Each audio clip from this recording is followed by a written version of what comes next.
होठों पे तेरा नाम रहता है सुबह शाम। देख अब हम घुमा फिरा के बात ना करब, सीधे सीधे कहता नहीं आई लव यू। तेरे बिना कुछ भी नहीं है मेरी पहचान, जान मेरी।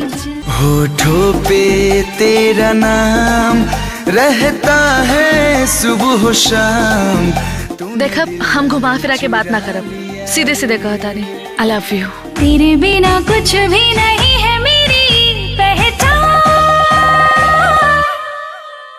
जान मेरी। होठों पे तेरा नाम रहता है सुबह शाम। देख अब हम घुमा फिरा के बात ना करब, सीधे सीधे कहता नहीं आई लव यू। तेरे बिना कुछ भी नहीं है मेरी पहचान, जान